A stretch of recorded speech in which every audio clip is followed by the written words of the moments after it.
c'est pas évident de trouver un travail, qui disait d'avoir une vraie chance de forcément d'enchaîner des petits CDD. Donc voilà, moi je dis pas que RCF au Beau-de-Marne m'a donné cette chance-là pour commencer. Et puis avec vraiment du concret, du terrain, c'est-à-dire que on va voir les habitants, on va voir les élus, on va voir voilà, on interviewe des évêques. Enfin, on fait vraiment du concret, on fait du montage, etc. Et moi, je trouve que c'était ça aussi le gros plus. Même si je suis pas restée longtemps, j'en garde un excellent souvenir. Tu as des souvenirs justement marquants d'une interview, d'émission Alors oui, j'y ai pensé forcément. Je pense que ce qui m'a notamment marqué, c'est l'ordination de l'évêque de Langres, monseigneur Joseph de Mesnoblat. Donc parce que c'est pas tous les jours qu'on assiste à une ordination. Et donc je me rappelle d'être allée en la cathédrale là-bas, et il y avait beaucoup de monde. Il y avait des gens qui venaient par car entier pour assister. D'ailleurs, j'avais retrouvé une personne de ma famille complètement par hasard qui est descendue en me disant mais qu'est-ce que tu fais là? Moi, je dis, mais toi, qu'est-ce que tu fais là? Donc c'était un moment important. Et puis après, bon, ben, il y a toute la petite vie de la radio. Je me rappelle notamment d'une matinale. Alors à l'époque, voilà, j'ai fait différentes choses dans la grille des programmes, mais d'une matinale où j'avais absolument plus de voix. Et j'ai compté sur Alexandre, c'est la technique, je pense, qui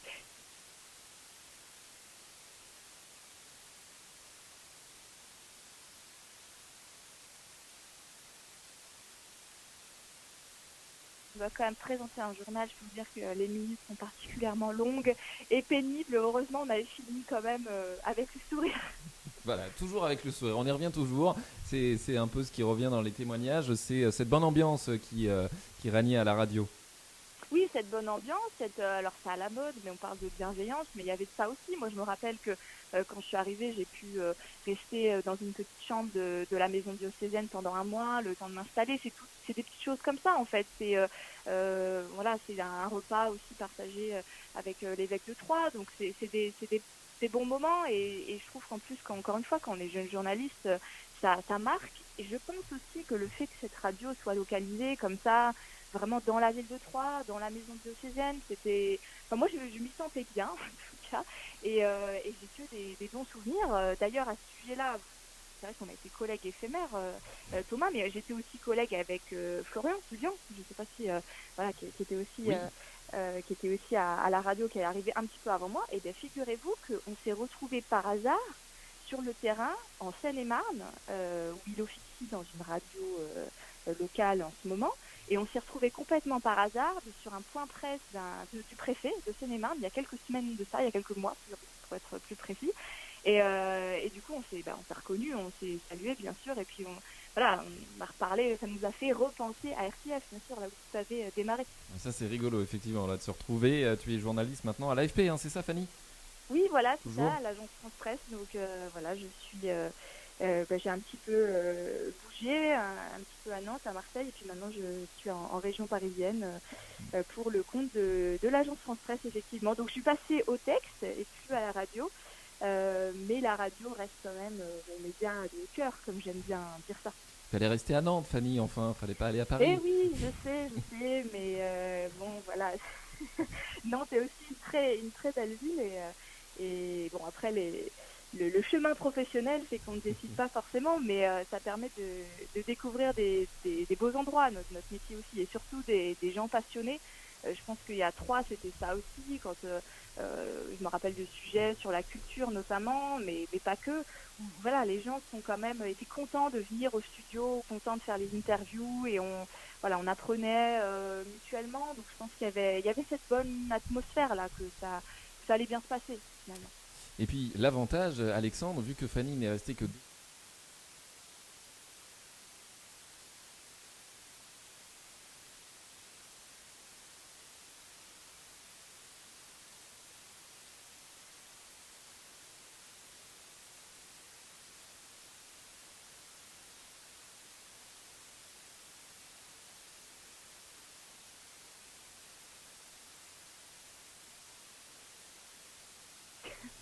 Non, mais bien sûr Alexandre et puis Céline aussi. Voilà, moi quand j'étais à l'époque à la radio, c'était Yannick de la Valade qui appréciait et qui avait été tout à fait très accueillant avec moi. Donc non, franchement, que des bons moments. Puis moi, j'aimais bien aussi le côté voir la technique, le montage. Parfois, les auditeurs ne le savent pas toujours, mais c'est quand même un travail en équipe, la radio. On n'est pas tout seul derrière un micro. Voilà, c'est effectivement beaucoup de gens derrière qu'on ne voit pas. Et effectivement, on n'entend pas tout, on ne voit pas tout, mais c'est pas seulement la voix ou les voix qui sont à l'antenne. C'est toute une équipe de salariés et de bénévoles aussi, hein, Et de bénévoles, bien sûr. mais oui, ça c'est très important. Puis c'était voir les bénévoles qui prennent à cœur des émissions très diverses. Je pense que c'est ça aussi les radios associatives dans l'esprit. Ça a été cette diversité, ce côté éclectique. Donc quand une radio, quand une radio ferme, enfin, quand un média ferme de manière générale, c'est toujours je trouve un mauvais signe. Mais une radio associative, c'est aussi un lien avec le territoire et avec voilà, des bénévoles engagés. Donc oui, un petit pincement au cœur aussi de même si je suis contente d'être à l'antenne avec vous aujourd'hui, mais que ce soit pour ça. Et bon, je ne sais pas si ça pourra perdurer sous une forme ou une autre, mais j'espère aussi que pour les auditeurs, ils ne seront pas trop orphelins et qu'il y aura voilà, autre chose pour eux aussi, peut-être dans un futur plus ou moins proche. Qui sait? Eh ben, on espère, voilà, pourquoi pas. Merci beaucoup en tout cas pour ton témoignage. Merci beaucoup à vous et puis À très bientôt, surtout j'espère. bonne continuation et à très bientôt.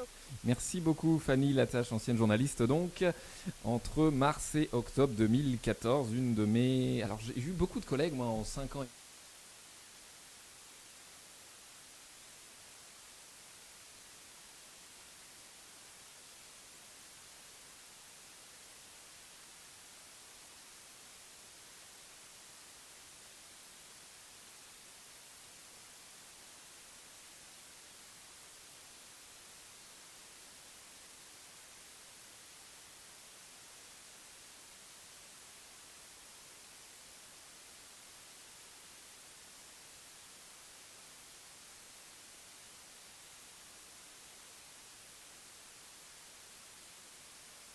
En fait, c'est ça l'auditeur, hein, c'est un petit peu l'idée, voilà, pour pas faire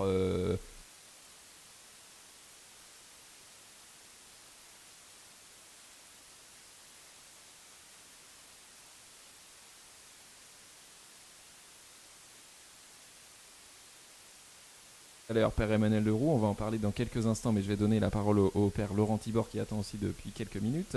Je vous ai salué d'ailleurs, je ne sais même plus. Oui, je vous ai dit bonjour Thomas. à l'antenne, voilà. Oui, très gentiment. Père Laurent, ça représentait quoi pour vous cette radio RCF? Alors, beaucoup de souvenirs. J'imagine que depuis ce matin, chacun fait danser ses souvenirs.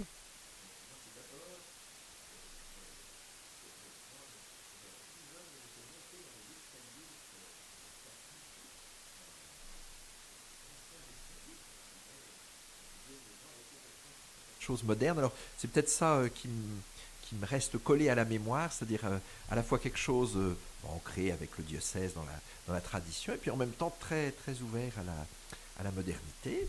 Peut-être le deuxième souvenir, lorsque je me préparais à être ordonné diacre, le Père Emmanuel, encore lui, était venu me voir jusqu'à Ménil-Saint-Loup, où je faisais ma retraite pour m'interviewer. Et donc il y a cet aspect de... Eh ben, la radio, quand on est gamin, on a l'impression que ça vient de très loin, et puis d'un seul coup, hop, ça se rapproche, de se rendre compte à quel point ça pouvait être local. Et Thérèse Brignone, qui fait partie aussi des bénévoles, elle a une jolie expression, hein. Elle avait été frappée parce qu'elle avait fait un enseignement biblique, et puis quelques jours après, quelqu'un lui en avait reparlé. Et elle avait dit, mais je me suis rendu compte à ce moment-là que la radio, ça s'adresse à n'importe qui, et n'importe qui, c'est pas n'importe qui. Et ça, j'ai trouvé ça très beau, c'est-à-dire ça s'adresse à tout le monde, mais finalement, ça s'adresse à telle ou telle personne qui est unique. Alors voilà tout ce que peut représenter la radio. Chacun capte effectivement ce qu'il a envie de capter selon son état d'esprit du moment, ses motivations, ses passions dans la vie, Père Emmanuel. Vous voyez que j'ai réussi, parce que j'ai converti mes confrères prêtres qui au début étaient réticents et puis qui tout d'un coup découvrent que non pas la magie, mais que c'est une mise en communication avec les autres, c'est quand même quelque chose d'essentiel. La communication, voilà le lien à travers les ondes, Père Laurent. Oui, alors, bon, si on continue la valse des souvenirs, il y en a pas mal d'autres. moi je me souviens plus particulièrement alors des émissions faites avec les jeunes, où alors c'était une grande expérience pour les jeunes, mais y compris pour celui qui les accompagnait, de leur permettre de prendre la parole. Alors, il y avait toujours la figure un peu tutélaire d'Alexandre. Alors, dans cette radio, tout a changé. On a l'impression qu'il n'y a que lui qui est resté fixe. Et de fait, son sourire bienveillant suffisait à apaiser un petit peu les peurs de ne pas avoir mis son masque suffisamment bien, son casque. Ah oui, ça oui, en ce moment je ne pense plus qu'au voilà, masque, je suis ça. désolé. Voilà, de parler bien devant le micro. Enfin, il y a tout un tas d'angoisses qui finalement peu à peu tombent. Et ça c'est un petit peu mystérieux quand même, c'est-à-dire qu'on s'adresse à quelqu'un et en même temps il y a beaucoup de médiations auxquelles on n'est pas forcément habitué. Donc voilà, ça c'est des bons souvenirs. Je me souviens aussi de toutes les prières du matin. Alors certaines que j'ai pu animer, il nous avait été demandé parfois de trouver d'autres personnes, donc il y avait une petite audace. Et pour beaucoup de gens, je crois que ça a été vraiment important le fait de... beaucoup de gens prient évidemment, mais le fait de prier, d'aider les autres à prier, de prier à voix haute, de préparer un texte, je pense que ça a été aussi une formation, une école pour beaucoup de personnes. Et puis ensuite, toutes les interviews sur le vif, avec les questions auxquelles on ne s'attend jamais, évidemment, et qui nous obligent aussi, c'est un regard neuf aussi, c'est un regard différent sur nos habitudes, et ça nous oblige à réviser un peu notre vocabulaire, notre point de vue, et ça c'est assez passionnant. En tout cas, je peux vous remercier parce que vous êtes une des paroisses qui nous fait le plus de pub, qui nous a fait le plus de pub. Bien sûr, mais je peux dire ça, hier, je suis allé porter la communion à une vieille dame qui, avec le confinement, n'a pas vu grand monde depuis 2 mois, une dame âgée qui est complètement aveugle. La première chose qu'elle médite, je portais la communion, elle aurait pu me parler de Jésus, première chose qu'elle m'a dit, c'est vrai que RCF va s'arrêter, comment je vais faire. Alors voilà, on va essayer de trouver des moyens de faire, et puis vous êtes mieux placés que nous pour trouver des techniques, des façons, mais ça n'empêche qu'il y a maintenant un trou, qu'il y a une question, un point d'interrogation.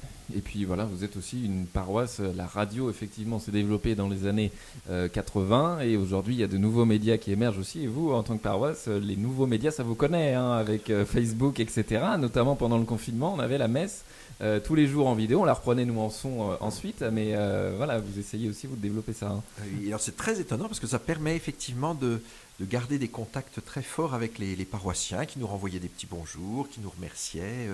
C'est étonnant parce que j'imagine bien que la messe de Catéo ou du pape le matin est d'une bien plus grande qualité, mais les gens étaient heureux de nous voir, de nous entendre, à la radio. Et donc, je crois c'est aussi une manière de prolonger des liens qui existent par ailleurs ou d'amorcer des liens qui pourront exister par ailleurs. Donc ça, c'est pas que de la voix, il y a un moment où la voix se fait visage. C'est cette proximité, Père Emmanuel Leroux, finalement, voilà, que les auditeurs retrouvaient à travers cette messe qu'on a diffusée pendant le confinement avec les voix de leurs prêtres. Cette proximité aussi avec cette personne âgée, et je pense aussi à toutes les personnes âgées qui sont peut-être dans la ruralité, dans l'Aube, qui n'ont pas de messe forcément régulière. La radio allait vers eux, finalement. Tout à fait, et je me félicite de ce que Laurent vient de dire, parce que c'est la magie de la radio. Quand la radio est née, je me rappelle, le père Daucourt s'était étonné que le diocèse soit si présent dans le rural le plus reculé, parce qu'il y avait une émission qui s'appelait Église Actualité à l'époque, et l'on faisait l'agenda de tout ce qui se passait dans le diocèse. Voilà, mais aussi, on invitait les associations locales à venir parler d'elles. Donc c'était cette proximité qui rendait quotidien les relations que les uns et les autres avaient. Et je crois que c'était ça, comment dire, c'était ça la vocation de radio. Quand on faisait des sondages de notoriété, connaissez-vous RCFO ou Fourvière-Aube à l'époque? Bon, on atteignait des résultats formidables, c'était 30%. Mais au niveau de l'audience, c'était aussi déjà très important on arrivait à 5%, et 5% c'est déjà énorme. Et oui, pour une radio chrétienne, effectivement, c'était plutôt pas mal. Père Laurent Thibord, un dernier mot peut-être. C'est votre dernier mot au micro de RCF. Je viendrai plus vous embêter après avec mon micro rouge. Le dernier mot, ce sera merci. Tu nous as jamais embêté, Thomas, et puisque maintenant on sait qu'on peut te tutoyer, au moins aujourd'hui, et on espère bien continuer à te voir et à t'entendre avec de nouvelles façons. De nouveaux horizons. Merci beaucoup en tout cas, Père Laurent Thibord, d'avoir été avec nous, curé des paroisses Saint-Joseph, Saint-Martin et Saint-Bernard à Troyes. Midi 28 sur RCF au Haute-Marne, en direct bien sûr. Alexandre, est-ce qu'on a quelqu'un? On y va tout de suite, allons-y. Nicole, bonjour. Bonjour Thomas, bonjour RCF. Merci. Voilà, bonjour aux amis auditeurs. Merci d'être avec nous, responsable de la pastorale de la santé du diocèse de Troyes. Quel message souhaitez-vous nous adresser ce matin? Tu peux faire venir au revoir. Thierry Filiatre est arrivé avant? Ouais, mais elle est pressée, je crois, au revoir. J'ai beaucoup aidé. Si, qui est le plus pressé des deux. Le plus pressé des deux. Ok. Mission où j'ai pu participer et vous nous avez éduqués à parler à la radio aussi. C'est tout un art de parler en souriant, on nous disait. Voilà. Oui, c'est vrai, effectivement, voilà, on en a parlé tout à l'heure, le sourire dans la voix. Quels souvenirs, quelles émotions finalement vous gardez de la radio?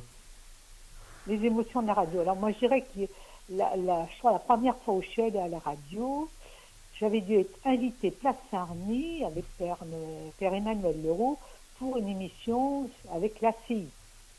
Un vague souvenir où j'avais une trouille en montant les escaliers. Bon, on en a beaucoup parlé de ces escaliers. Visiblement, ils ont ils étaient impressionnants certains. Et puis on ne savait pas où on arrivait. C'était quand même le début. Hein. Je pense qu'on n'avait pas quand même la manière de faire, ni on ne savait pas ce qu'on trouvait. Puis voilà, c'était toujours très impressionnant. Et puis, j'ai quand même beaucoup plus travaillé avec RCF quand j'ai pris les responsabilités de la pastorale de la santé, où c'était vraiment notre point de communication, notre grande antenne de communication et de retour, les allers, les retours, les interviews des invités. Et puis, combien de fois on nous a tiens, on vous a entendu à la radio, il se passe ça dans le diocèse, mais ça doit être intéressant.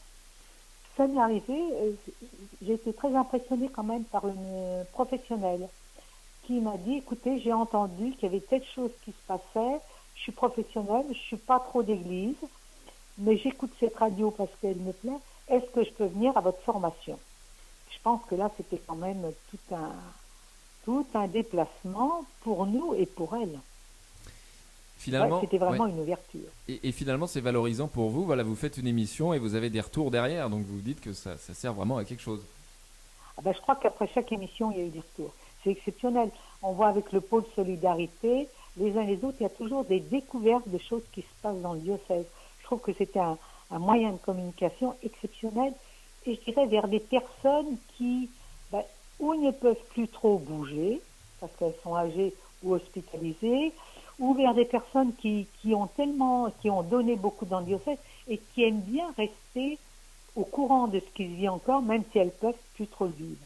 Et ça, je crois que c'est cadeau. C'était cadeau de dire, voilà, toutes ces personnes un petit peu isolées,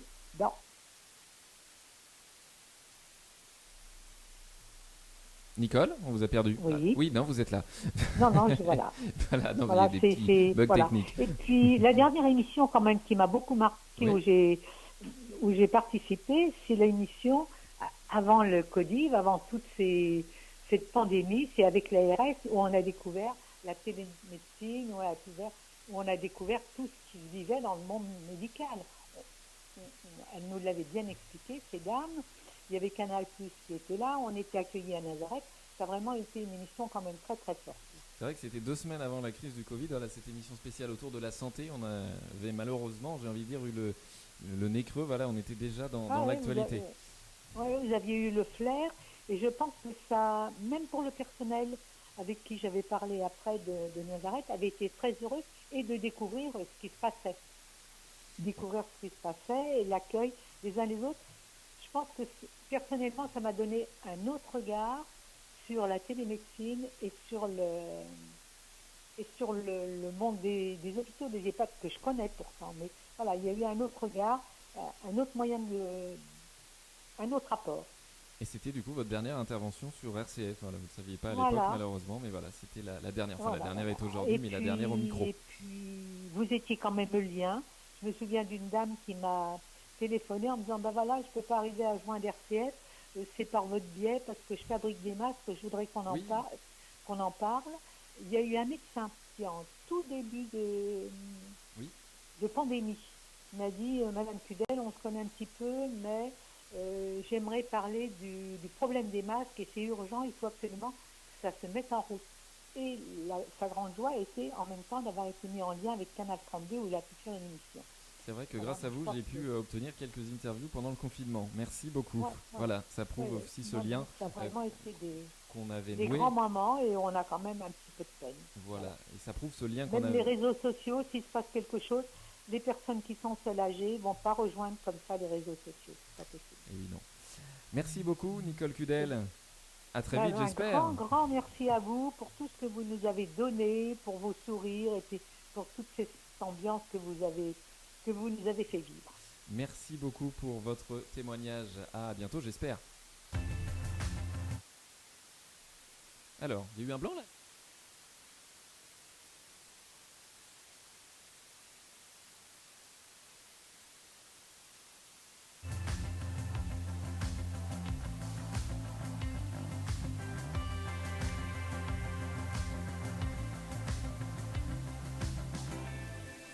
Midi 34 sur RCF au Haute-Marne, toujours avec le père Emmanuel Leroux, le fondateur de la radio. Thierry Filiatre nous a rejoint, le directeur de l'enseignement catholique au Haute-Marne. Bonjour Thierry.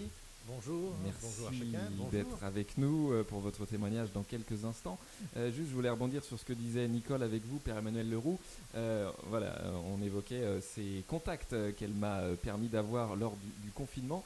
Quand on parle de proximité, finalement, pour nous en tout cas, hein, ces journalistes et pour les bénévoles aussi, on le voit avec ce témoignage, c'était cette relation, ce lien qui s'était noué, c'est-à-dire que c'est pas simplement on arrive derrière le micro et on se dit au revoir, c'est qu'au fil de toutes ces années, il y a ce lien, on discute et à travers cette relation de confiance aussi, et ben on se dit tiens, je peux faire appel à lui, etc. Oui, absolument, et c'est ça l'âme de la radio, je crois. Donc, après avoir bâti les structures que sont les antennes et puis le studio, on n'a pas encore fait grand-chose parce qu'il faut faire l'équipe de la radio. Après la technique, les hommes. Voilà. Hein. Et je voudrais citer pour vous les personnes qui m'ont accompagné, la première équipe.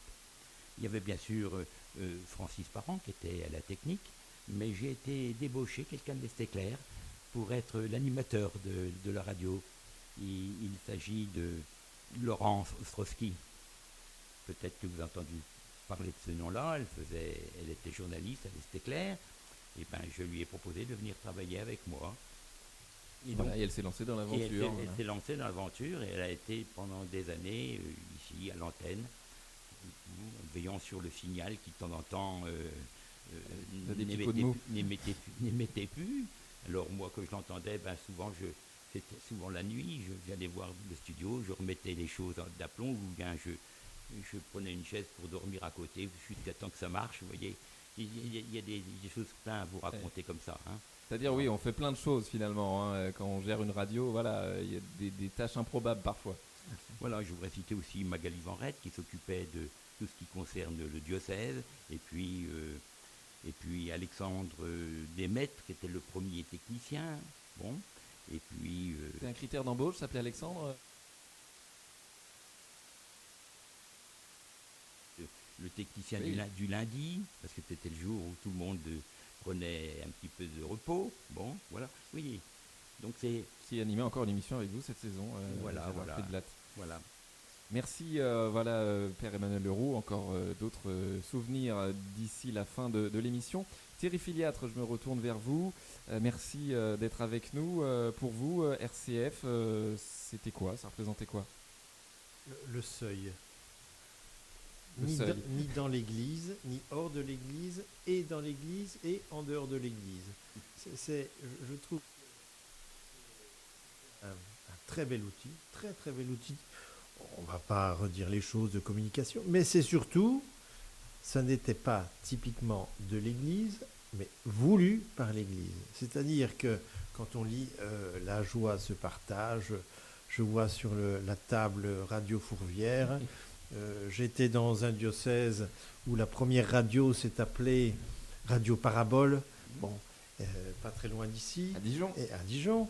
Eh bien, écoutez, tous ces moyens de communication font partie, moi, de ce que l'on appelle la pastorale du seuil, qui s'adresse au commun des mortels, où on prend un risque de dire qui l'on est à des gens qui ne sont pas, j'allais dire, de notre vaste clos, hein, qui ne sont pas tombés dans le bénitier, mais qui en même temps sont tout à fait sensibles et cherchent des références. Et je trouve que là, c'est plus qu'un signe, c'est dommage, ça disparaît, on connaît les réalités financières, il y a peut-être d'autres réalités qui nous échappent, mais ça fait partie des outils mis en place par l'Église et puis surtout portés, au-delà de la mise en place par l'Église, portés à bout de bras très très souvent, mais c'est ça qui fait la force, c'est ce désintérêt et puis en même temps d'être dans des lieux charnières. Quand on se croisait, mon cher Thomas, déjà on ne pouvait pas te louper, puisque tu es un phare de par ta taille, mais également, la joie qui se partage, tu la portes, et tu l'as portée, et il faut souhaiter que tu continues de la porter, mais c'est surtout, nous étions présents dans des lieux publics, laïques, externes à l'Église, mais en même temps, toi comme moi, nous faisions partie, et nous sommes toujours partie prenante de l'Église. Voilà, c'est-à-dire que ça, c'est vraiment ce que j'appelle des lieux, des moments, des institutions charnières et des institutions seuil. Voilà. Des souvenirs particuliers d'interviews, de moments face au micro? Face au micro, j'ai souvenir de la première interview où j'avais fait... Je m'étais sans doute un peu précipité dans mes expressions quelquefois imagées. J'étais revenu te voir pour qu'on corrige et qu'on ajuste le tir pour que l'expression que j'avais utilisée ne soit pas mal perçue par des gens extérieurs à notre institution. Mais les moments, ce sont toujours des moments de joie, indépendamment de se croiser dans la maison diocésaine. Et puis, j'allais dire, mon bureau étant en dessous du vôtre, ça me permettait d'entendre quand une sonnerie de téléphone vibrait, qu'il n'y avait personne. J'entendais courir, j'entendais des éclats de voix. Mais ça, c'est la joie. C'est pas du tout... au contraire, c'est ce qui fait la vie. C'est vrai que c'était parfois un peu agité. Et effectivement, vous êtes sur le bureau juste en dessous. Et vous m'entendiez pas chanter, non, quand même de temps en temps. Ah, de temps en temps quand même, mince. Bon, bah écoutez, voilà, bon, en tout cas, voilà, c'était comme ça que ça se passait. Effectivement, les murs ou les sols ne sont pas très isolés, a priori. Bon, vous garderez de bons souvenirs, en tout cas, de cette radio. De très très bons souvenirs, parce que j'allais presque dire, on est tombé du cocotier quand on a appris la fin des émissions. À la fin des émissions, je connaissais, j'entendais un petit peu ici ou là quelques soucis. Mais ça nous rappelle aussi que la mission, elle passe par des moyens financiers. Je crois qu'elle ne tombe pas tout cuit du ciel, que ce soit pour la radio, pour l'enseignement catholique, pour l'enseignement diocèse, les appels au peuple qu'on entend dans le diocèse de Troyes actuellement doivent également, ça nous rappelle que eh bien, nos institutions ne vivent que de dons. Voilà, effectivement, c'est bien de le rappeler. Merci beaucoup Thierry Filiatre. Bon courage aussi, puisque la période est aussi assez lourde pour un directeur d'établissement d'enseignement avec la crise. Il ne faut pas se plaindre. Il ne faut pas se plaindre parce que, alors, si on ne veut pas avoir de contraintes, il faut rester couché chez soi. Si un éducateur se plaint, ça pose... Alors, qu'on ait des moments d'incertitude, de fatigue, c'est légitime. Mais la joie, c'est la joie de retrouver les jeunes, les élèves et la vie. Voilà, c'est ça, cette joie. Et un enseignant, sa plus grande peine, c'est de ne pas avoir les jeunes devant lui et à côté de lui. Merci beaucoup pour votre témoignage, Thierry Filiatre, et à très bientôt, j'espère. Merci d'avoir été avec nous dans cette émission spéciale sur RCF.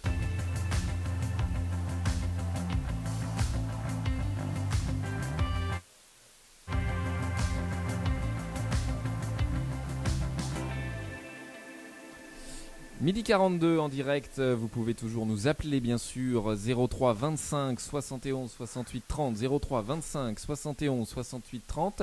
On essaiera de rappeler Régine Galmiche peut-être dans les prochaines minutes qu'on n'a pas trop eu tout à l'heure, voilà, qu'on a eu en saccadé. Voilà, encore quelques invités dans cette émission qui devait se terminer à 13h, mais je peux déjà vous dire qu'on va déborder. Pourtant le temps en radio normalement il faut respecter, Père Emmanuel Leroux. Tout à fait. Voilà. Alors, il y a ce document qui m'intrigue depuis tout à l'heure. Le temps qu'Alain Couturier s'installe en studio, je le salue. Bonjour. Bonjour. Merci d'être avec nous.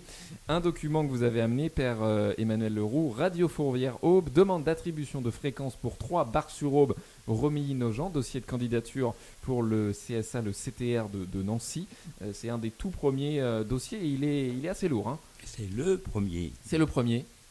C'est le premier qui a été réalisé après que nous ayons appuyé sur le bouton et constitué l'équipe, construit les pylônes et le studio. Ensuite, il faut passer à l'administratif.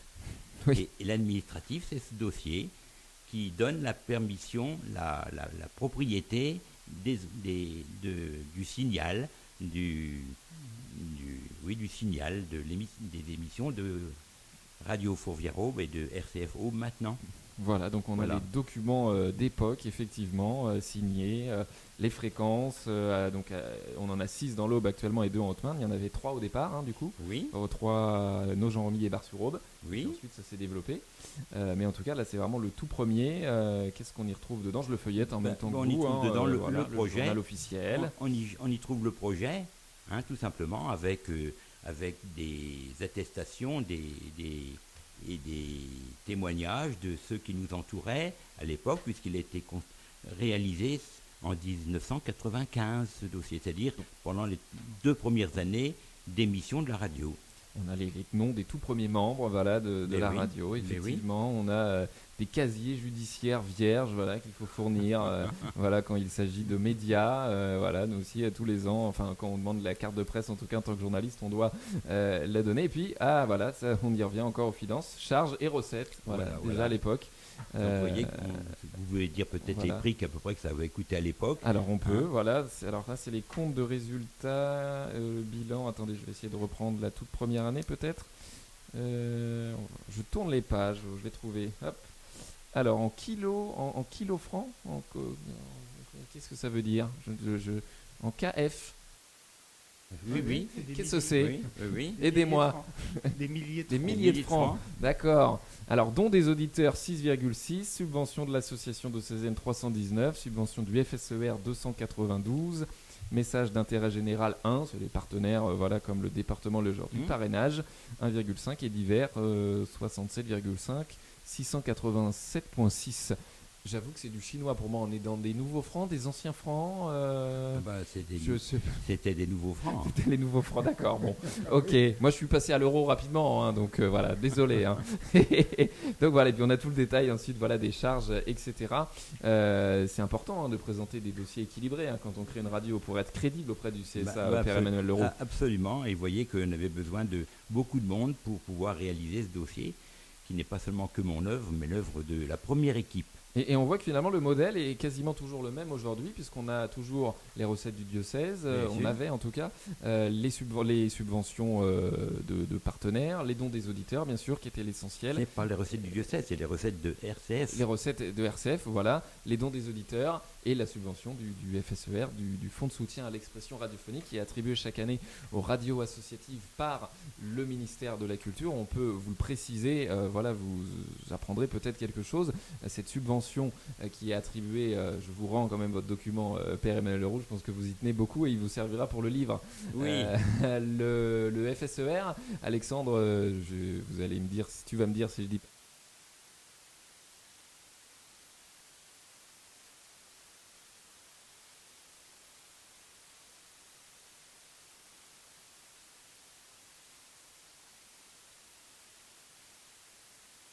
tout à l'heure, c'était au moment de l'élection de François Mitterrand que les ondes ont été libérées. Et donc les grosses radios nationales à l'époque comme RTL, Europe 1, RMC voulaient s'implanter un petit peu partout dans toute la France, mais pour respecter ce pluralisme, il y a eu finalement cette initiative.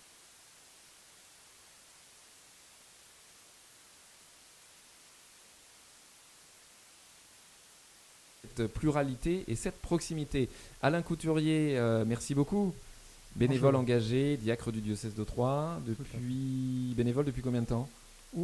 Plus d'une vingtaine Plus d'années. d'une vingtaine d'années aussi, notamment pour la saison qui se termine. Là, vous interveniez dans l'émission À l'écoute de ta parole, Seigneur. Voilà, c'est ça. Depuis longtemps, il y a eu d'autres émissions avant. Racontez-nous un petit peu Ça a votre commencé histoire avec avec Claire RCF. Patier et puis Pierre Fricot.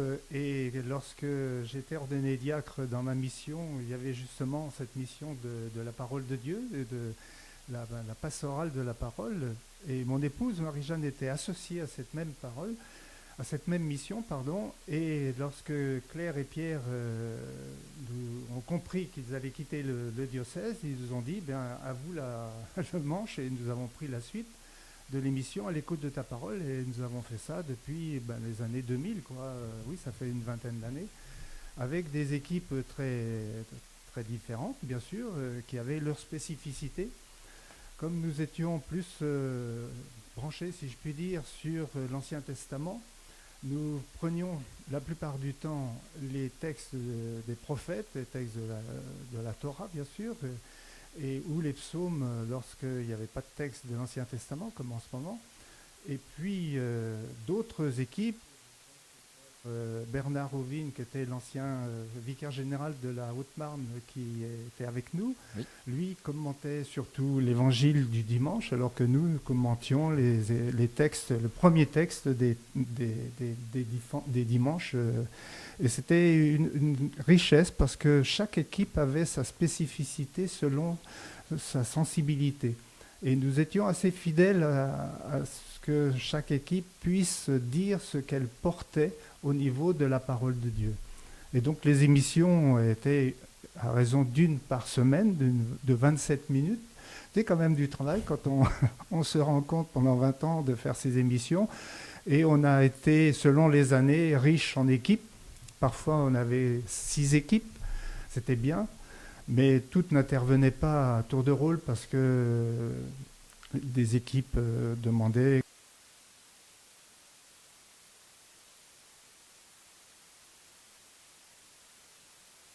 presque tous les mois à raison de 27 minutes pour ces émissions qui nous ont beaucoup apporté. Et je disais justement là tout à l'heure, on a été surpris là depuis quelque temps que des personnes, maintenant que nous habitons Troyes, nous disent « Ah, on aimait bien vos émissions ». Et je me souviens, j'étais à Paris lorsque Radio Notre-Dame a été lancée et d'un prêtre qui s'occupait de la Radio Notre-Dame qui disait « Oh, mais il y a beaucoup de Nicodème dans les écoutants de la radio ». Alors je lui ai dit « Mais comment ?» C'est Nicodème qui vient de nuit voir Jésus. En fait, il était caché, il se cachait pour ne pas se dévoiler. Et je me suis aperçu qu'effectivement, des gens qui ne sont pas obligatoirement bien engagés dans la pratique religieuse écoutaient nos émissions. Et c'est maintenant que nous en apercevons. Je dis, tiens, ce sont des Nicodèmes, ça oui, aussi. Il faut que ça s'arrête pour se rendre compte que voilà. Ça avait du sens pour certains, voilà. Mais oui, parfois puis même, surprenant. C'est vrai, même certaines personnes nous disent si on avait eu les émissions, si on avait eu une cassette ou quelque chose. Mais bon, voilà, c'est la richesse de ces émissions et en même temps la liberté des auditeurs de prendre selon leur goût, selon voilà. Et alors, quand vous êtes lancé dans cette aventure, la radio, ça vous parlait? Pas du tout? Vous en aviez déjà fait avant? Pas du tout? Enfin, comment vous vous êtes lancé là-dedans? Moi, j'ai été interviewé par Emmanuel au tout premier, puisque je suis arrivé dans l'Aube en 91. Et déjà, à cette époque-là, il y avait Emmanuel Leroux, il y avait aussi Laurence. Et c'est là que me suis, avec mon épouse aussi, lancé dans la radio, si je puis dire, mais comme, comment dirais-je, pour parler de différents sujets qui nous intéressaient à l'époque. Et maintenant, je me trouve un petit peu plus à l'aise parce que, à force d'en faire tous les mois, on prend une certaine habitude et puis une certaine liberté aussi. On est beaucoup moins stressé qu'il y a 20 ans. Oui, c'est vrai qu'au départ, ça doit faire bizarre, voilà, quand on n'a jamais trop eu l'habitude d'être vraiment à la tête d'une émission. Oui, puis on n'ose pas trop avoir de silence. Une émission radio, il faut que ça soit quand même entendu. Et l'avantage de nos émissions, c'est que nous faisions 3 pauses et que nous avions des CD qui nous permettaient d'avoir une certaine richesse qui était en rapport avec les textes que nous commentions. Et je trouve que ça donne aussi un relief à l'émission, ça donne un relief à la foi, enfin, c'était quelque chose d'une certaine richesse, puisque je me souviens d'une jeune fille là, de Ménil, quand nous habitions Ménil, qui a dit à sa mère, mais non, mais laisse la radio là, parce que la musique qui passe là, elle est intéressante. Et puis la maman qu'on connaissait bien nous a dit, ben, c'est notre fille qui nous a dit, parce que je voulais couper. Et vous voyez, la musique aussi, dans la richesse, dans ce qu'elle peut apporter d'harmonie, et bien, avec les textes que nous commentions et puis les références que nous donnions des sources juives, eh bien, il y avait une certaine qualité dans l'émission. Enfin, voilà ce qui était notre souci. Un souvenir d'une émission en particulier, pour terminer peut-être? Quelque chose qui vous a particulièrement marqué pendant toutes ces années? Bien, les émissions que nous faisions, nous les préparions bien sûr tous les deux avec mon épouse. On a eu quelquefois quelques invités. Je me souviens d'un petit-fils là qui était à la maison, et puis on le gardait, et c'était un moment où on devait être enregistré. On lui a dit, bah, tu viens avec nous, et comme il avait une bonne diction, on lui a dit, bah, écoute, c'est toi qui vas lire le texte. Et je me souviens, c'est Alexandre qui avait enregistré pour lui donner un petit CD pour qu'il puisse avoir le souvenir d'être passé à la radio. Et c'est une anecdote, mais voilà, symbolique aussi, voilà, de toutes ces années. Merci beaucoup pour votre témoignage. Un dernier mot peut-être, que vous avez des notes oui, voilà, pour votre dernier passage au micro. Je vais simplement prendre un passage de l'évangile d'aujourd'hui qui est tout simple, puisque il est dit dans Saint Jean chapitre 17, « Or la vie éternelle, c'est de te connaître, toi, le seul Dieu, le vrai Dieu, et de connaître celui qui t'a envoyé, Jésus-Christ. » Et je me dis, pour que nous puissions connaître Jésus-Christ, c'est de connaître ce Dieu de l'Ancien Testament. Et dans ce passage de Saint Jean, c'est l'évangile d'aujourd'hui, il y a bien une coordination qui est le « et ». Connaître le Dieu, ce Dieu d'amour, ce Dieu de miséricorde, et de connaître celui qui a été envoyé par ce Dieu d'amour, Jésus-Christ. Et le « et » pour moi est important, ce qui fait que, j'allais dire, ça justifie l'importance de l'Ancien Testament et le travail que nous avons à faire pour connaître cet Ancien Testament. Merci beaucoup Alain Couturier, diacre du diocèse de Troyes et bénévole donc pendant une vingtaine d'années sur notre radio. Merci beaucoup pour votre engagement. Voilà, et vous l'avez dit, 27 minutes d'émission, c'est au moins le double de travail à mon avis. Voilà, en amont. Tout à fait. Merci à vous en tout cas merci, d'être venu bonne journée, aujourd'hui. Bonne continuation. Merci beaucoup Alexandre. On va souffler en musique et on va se retrouver dans quelques instants.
c'était Alain Souchon sur RCF.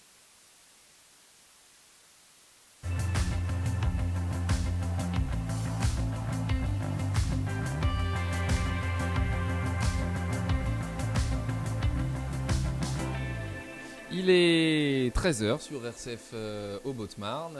Voilà, on va continuer cette émission un peu plus longtemps que prévu, mais c'est le direct, Alexandre, ça vous va?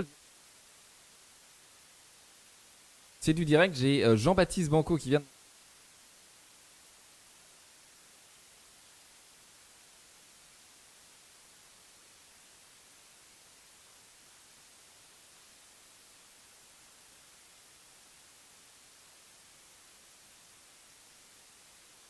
On l'a retrouvé, Régine Galmiche. Rebonjour, Oui, si on vous entend. Rebonjour, je suis là. Est-ce que Voilà. ça marche mieux cette fois? Je vous entends bien cette fois. Voilà. Présidente, J'espère que vous m'entendez aussi bien. Voilà. On vous entend, présidente du Secours Très catholique Champagne Sud. Voilà. Merci d'être avec nous. Quel témoignage vous souhaitiez livrer aujourd'hui? Bien, écoutez, je crois que je rejoins bon nombre déjà des auditeurs en vous disant être désolé de voir une radio s'arrêter. Et puis, bon, je pense à vous, toute l'équipe de RCF qui nous livrait régulièrement le studio. Voilà. RCF, c'était pour le Secours catholique un moyen de communication important, complémentaire de la presse écrite. Et puis, bon, c'était aussi une alternative. Il y a ceux qui lisent le journal et puis ceux qui préfèrent écouter la radio, ou ceux qui font les deux, donc c'est encore mieux, voilà. Et puis RCF a offert une expérience radiophonique à beaucoup de nos bénévoles qui étaient heureux de partager la joie de leur bénévolat, même s'ils s'exercent parfois dans des situations graves, mais bon, c'était aussi pour eux un moment important, et vous sachiez aussi les rassurer, parce que bon, c'est vrai, quand on passe à la radio pour la première fois, on est un petit peu émotif, tout ça, et ça se passait bien. Vous aviez l'art et la manière de nous mettre à l'aise. Merci et puis par la beaucoup. radio, c'était aussi nous permettre de rendre compte, au-delà de notre réseau, de l'activité du Secours catholique sur le territoire Haut-Haute-Marne, de notre délégation Champagne Sud.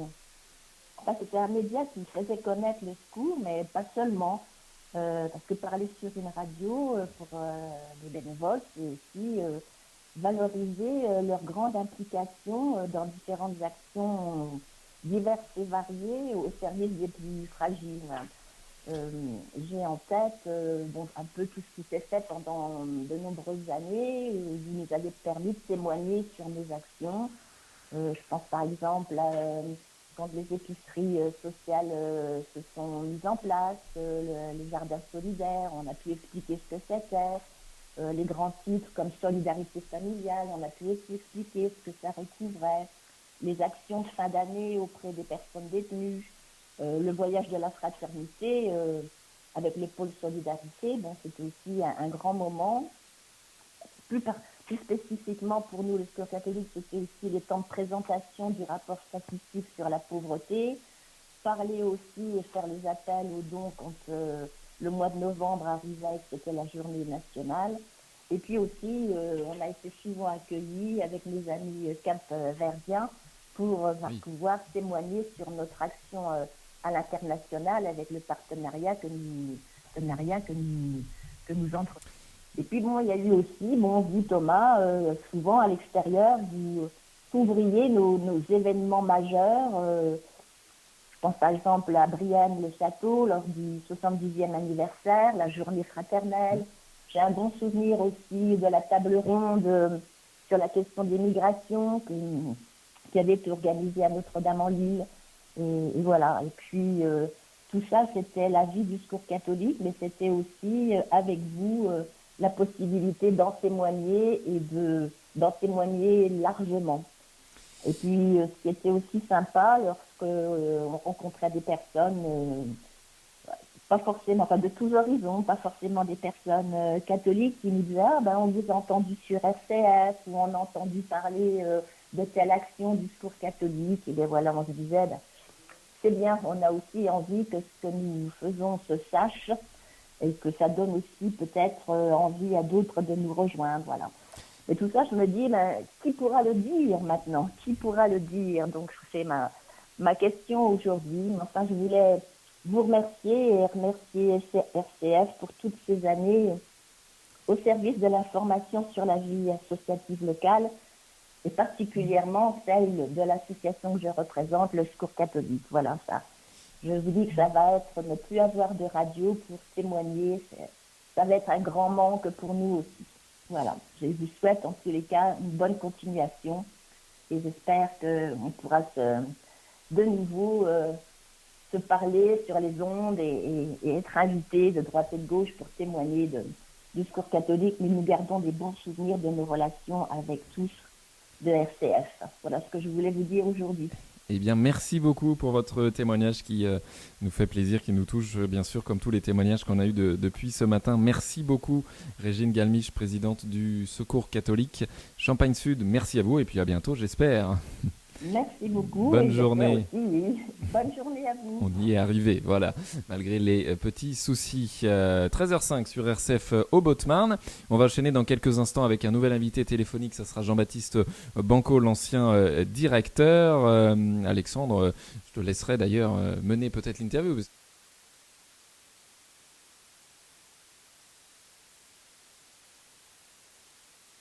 Toujours avec le père Emmanuel Leroux, bien sûr, le fondateur de notre radio. Et puis, Geneviève Moreau nous a rejoint. Bonjour. Bonjour. Merci d'être avec nous, Geneviève, responsable du pôle Solidarité du diocèse de Troyes. Oui, c'est ça. Et du coup, référente de l'émission Solidarité qui avait lieu toutes les semaines le lundi sur notre antenne depuis quelques saisons. Avant, c'était le jeudi quand je suis arrivé. Ça a dû changer peut-être plusieurs fois d'horaire au cours de toutes ces années. Eh bien, un peu la même question que j'ai posée à tout le monde. Pour vous, RCF, c'était quoi ? Eh bien, ça nous a permis donc de pouvoir parler des différents mouvements qui étaient dans le pôle Solidarité. Alors, comme vous disiez tout à l'heure, au début, on avait 10 minutes et un horaire un peu... Voilà, tandis après, on a demandé pour pouvoir parler une demi-heure, pour pouvoir avoir plus de temps. Et c'est ce qui nous a été accordé. Donc, nous avions le lundi matin...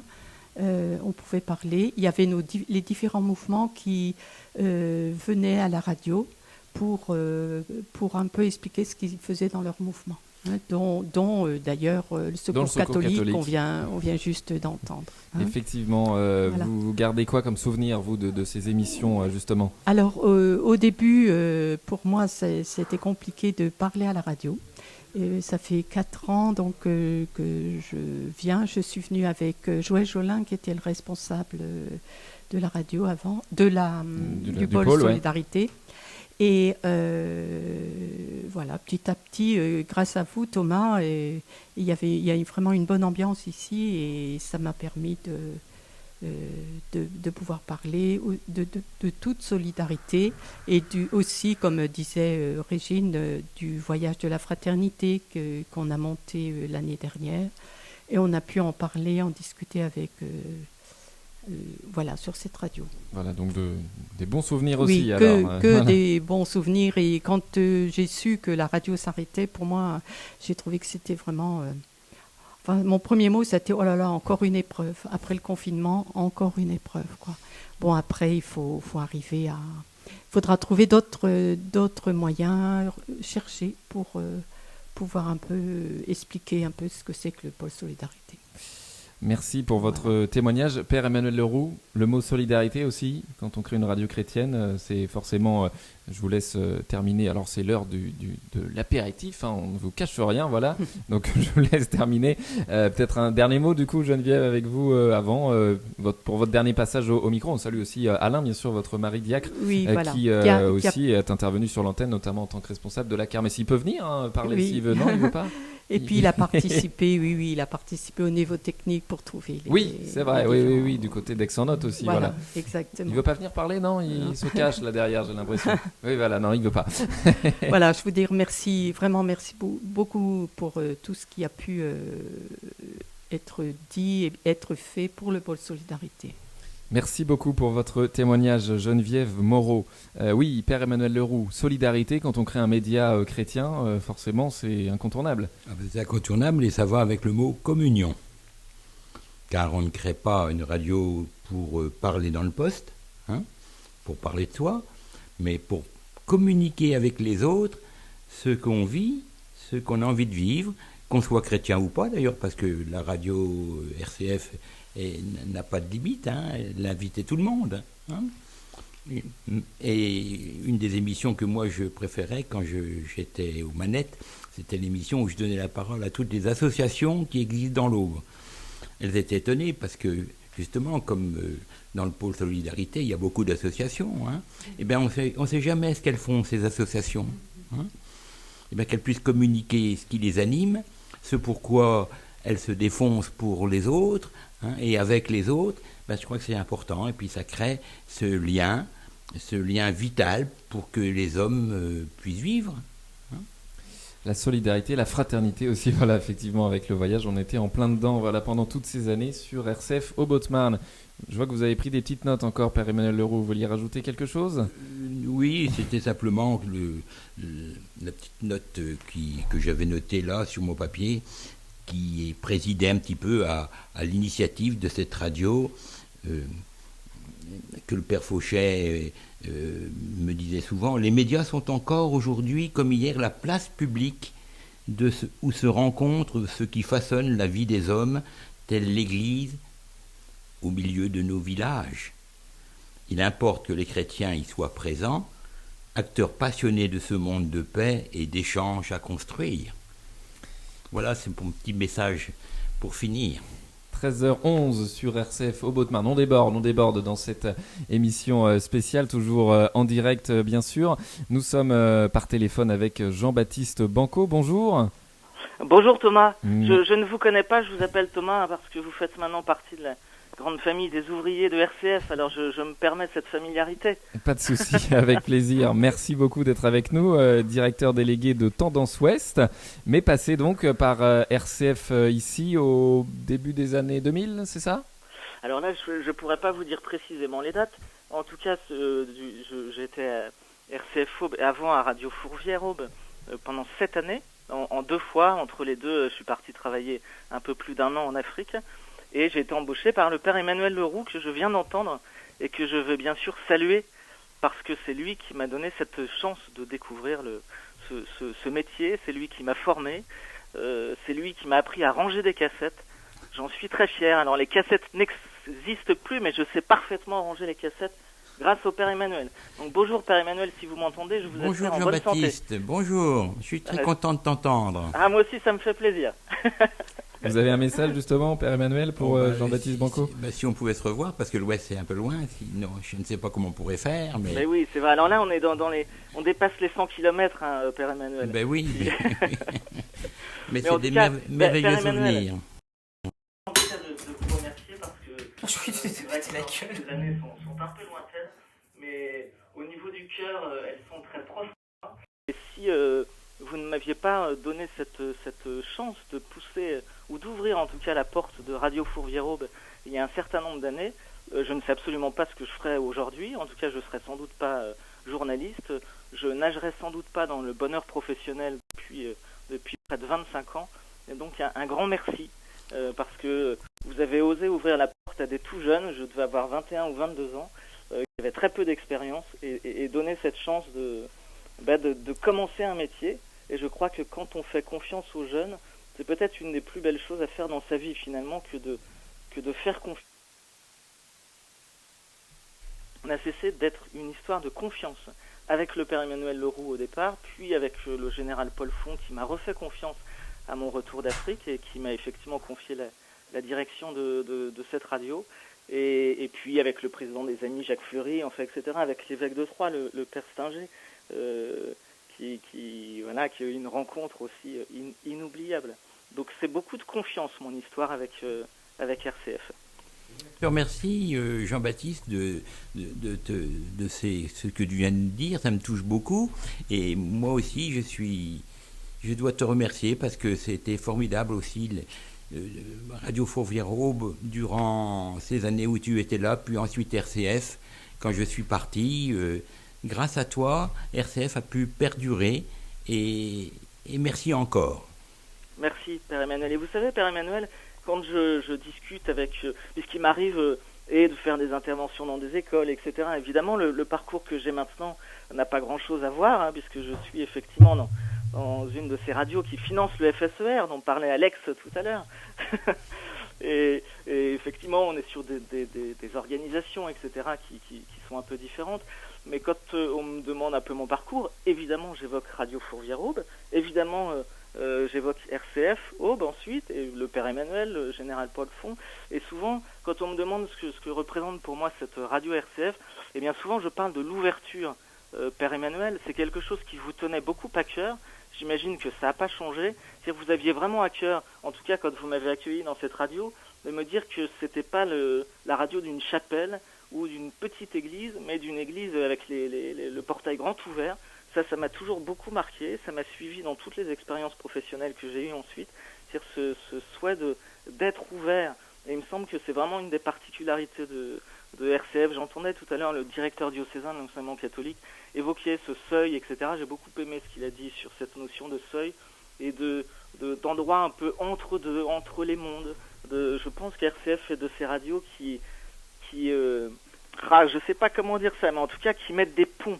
Et c'est l'une des raisons pour lesquelles je suis terriblement triste de la voir fermer ses portes, parce qu'il me semble que la grande beauté de RCF, c'est précisément d'avoir les portes ouvertes.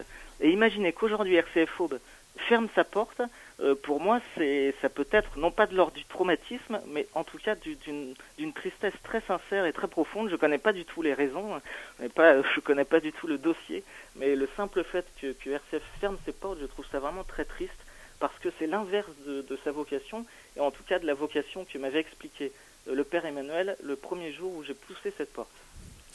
Est-ce que vous gardez des souvenirs marquants encore aujourd'hui d'émissions, d'interviews, de moments avec Alexandre qui était déjà là, je suppose, par exemple? Ouais, il appuyait déjà.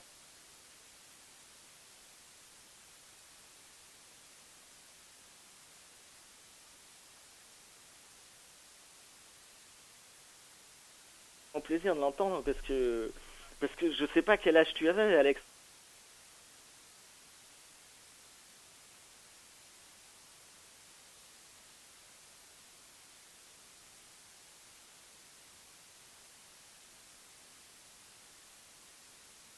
Vraiment bien marré.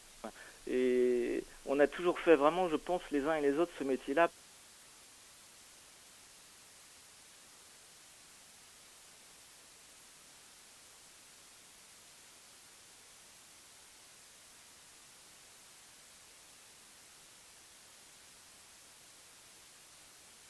Incroyable. Alors, j'ai entendu Thomas qu'a priori, cette joie-là, vous l'avez. Donc ça me fait bien plaisir. Merci beaucoup, Alexandre. Alors, vous disiez les émissions, pardon. C'est vrai que j'ai zappé votre question. Et les émissions, bon, il y en a des dizaines. Hein. C'est vrai que je parlais de la confiance tout à l'heure. L'une des notions vraiment importantes de mes souvenirs avec RCF, ce sont les rencontres. C'est-à-dire, ce sont des dizaines et des dizaines de rencontres.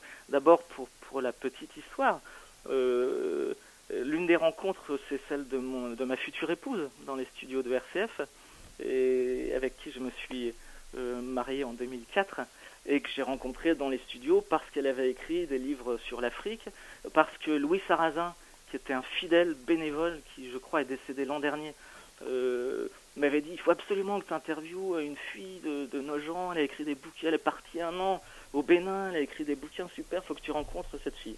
Je l'ai tellement rencontrée qu'aujourd'hui nous avons 3 enfants et que nous sommes mariés depuis 15 ans. Donc c'est l'une des rencontres marquantes de mon passage à RCF. Effectivement, on peut pas dire mieux là pour le coup. Une belle rencontre. Merci beaucoup en tout cas pour votre témoignage. Un dernier mot peut-être, votre dernier mot sur la radio de vos débuts. Sur la radio de mes débuts. Ah, on l'a perdu.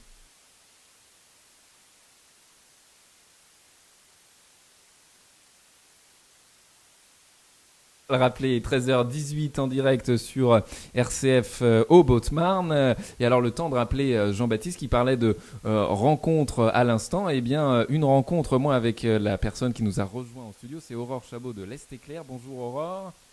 Merci d'être avec nous. Alexandre n'avait pas ouvert le micro. Voilà. Alors faut redire bonjour. Bonjour Thomas, bonjour à tous. On y arrive. Pourquoi rencontre? Parce qu'en fait, tu es la première journaliste que j'ai rencontrée sur le terrain quand je suis arrivé à Troyes. Et c'était un reportage à la médiathèque pour la reconstitution d'une école de la guerre 14-18, je pense. Voilà. C'est ça. C'était ça. Tout à fait. Voilà. Et depuis, on est devenus amis. Exactement. Voilà. Aurore, tu intervenais donc du coup toutes les 2 semaines. Je dis pas de bêtises, hein, c'est ça? Chronique tous les 15 jours. Dans l'émission Point de vue, c'était le coup de cœur ou le coup de gueule d'Aurore Chabot. Alors, est-ce qu'il y a un dernier coup de cœur aujourd'hui? Effectivement, j'ai un dernier coup de cœur. Avant qu'RCF 3 ne cesse d'émettre, ce coup de cœur sera multiple, Thomas. D'abord, je voulais saluer le travail que vous avez effectué ces 5 dernières années.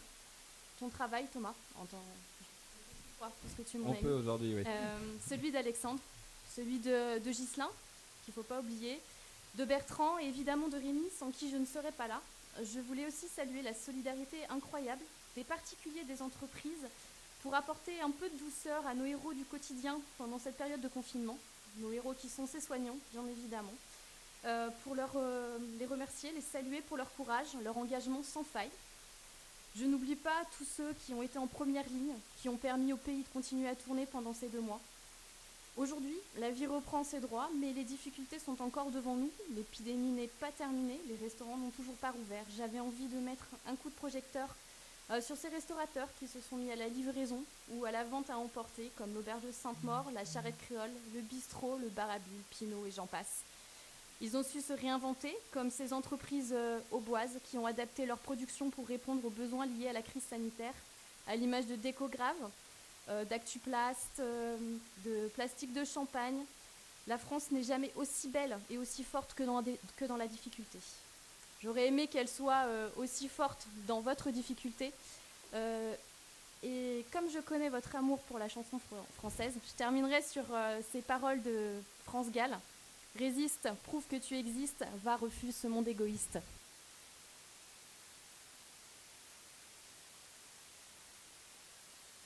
Voilà le dernier coup de cœur d'Aurore Chabot, donc voilà, journaliste à l'Est Éclair. Aurore, sinon toi les liens avec la radio, alors renforcés bien sûr depuis que tu intervenais, mais sinon depuis que tu es journaliste dans l'Aube, tu as dû en voir pas mal passer aussi des journalistes de RCF. Alors oui, effectivement, moi ça fait 14 ans maintenant que je suis dans l'Aube.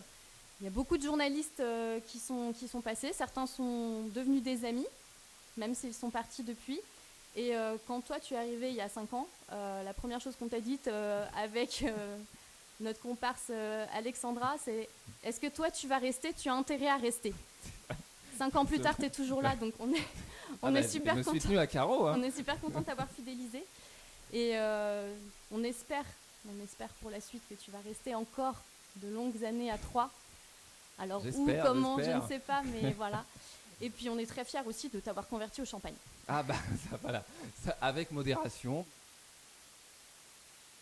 Découvert le breuvage local hein, en arrivant ici. Et d'ailleurs, c'est effectivement sur cette anecdote de me dire de rester. Je me souviens, c'était les premiers vœux de François Barouin auxquels j'assistais, donc en janvier 2015. Voilà, et c'est effectivement là qu'on m'a dit on en a vu passer trop là, ces dernières années des journalistes à RCF, donc cette fois-ci on aimerait bien le garder. Donc voilà, je suis resté jusqu'au bout.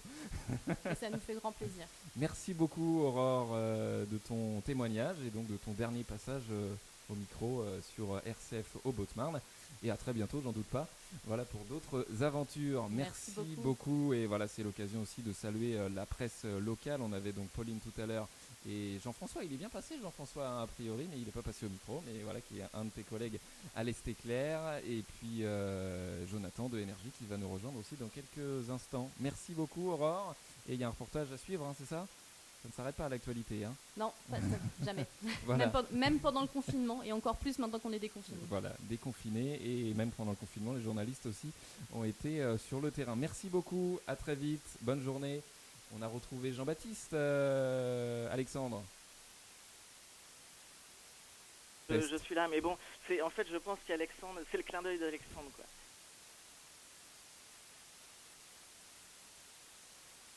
Ma question, c'était, je crois, vos derniers mots sur votre radio des débuts. C'était ça, je crois, ma question. Oui, alors je sais plus ce que je disais. En tout cas, je mesure le poids dans le cœur, en tout cas, que vous devez avoir les uns et les autres. Je pense à vous, Thomas, je pense à Alex, je connais pas les autres de l'équipe. Je pense au père Emmanuel qui est là, qui a créé cette radio. J'ai envie de dire que tout ça n'est pas perdu, quoi. C'est-à-dire que ces dizaines d'années de radio, d'ouverture de portes du studio, de tendre le micro, de donner la parole, c'est pas perdu. Ça a sans doute donné beaucoup d'espérance aux auditeurs, donné beaucoup d'espérance à celles et ceux qui sont passés dans ce studio, donné beaucoup d'espérance à un tas d'anonymes, et que ça, quelles que soient les fermetures et la fin de cette histoire-là, c'est pas perdu. Et je pense que tout ça, ça fait des histoires, quoi, hein, ça fait des destins, et que le père Emmanuel est comme tous les autres présidents, directeurs de cette belle radio, de cette belle petite radio, j'aimais bien dire ça, peuvent être que fiers de cette aventure-là, et peu importe finalement l'avenir, tout ça c'est que du bon, quoi. C'est une radio qui a fait du bien autour d'elle, et les personnes qui ont travaillé dans cette radio ont fait du bien autour d'eux, et quand on fait du bien, je crois qu'on est toujours récompensé. C'est pas forcément demain, ça peut être après-demain, mais on comprend toujours après coup que tout ça n'est pas perdu. Donc j'ai vraiment envie de dire ça à tous ceux qui travaillent encore aujourd'hui, qui vivent grâce à cette radio. Je crois qu'ils n'ont pas perdu leur temps, ils ont fait du bien autour d'eux, et que ça, on le perd jamais, et on peut jamais nous confisquer ça. Merci beaucoup Jean-Baptiste Banco pour votre témoignage. Merci d'avoir été avec nous donc pour cette dernière journée de programme local sur RCF au Haute-Marne. Et puis peut-être à bientôt, hein, qui sait, le monde de la radio et c'est une grande famille, voilà. C'est et puis, tout petit. À bientôt, peut-être aussi au père Emmanuel Leroux quand la règle des 100 km n'existera plus. Voilà, vous pourrez aller en Normandie, hein, c'est ça, hein. C'est ça, exactement. Entre le Mont-Saint-Michel et Cherbourg pour le siège social de la radio. Mais on a des studios un peu partout en basse et haute Normandie, au Havre, à Rouen, à Caen, à Alençon. Voilà. N'hésitez pas à venir. La porte ici aussi, à Tendance Ouest, sera toujours ouverte. Je vous remercie en tout cas, Thomas, de m'avoir appelé. C'était un plaisir de converser avec vous pendant ces quelques minutes. Et puis bravo pour ce que vous avez fait depuis 5 ans. A priori, tout le monde vous salue, donc je m'associe à ces salutations. Et puis bravo pour cette émission depuis 11 heures. Merci beaucoup, merci, bonne journée. Merci beaucoup Jean-Baptiste Banco, donc directeur délégué de Tendance Ouest et ancien journaliste à RCF au Haute-Marne.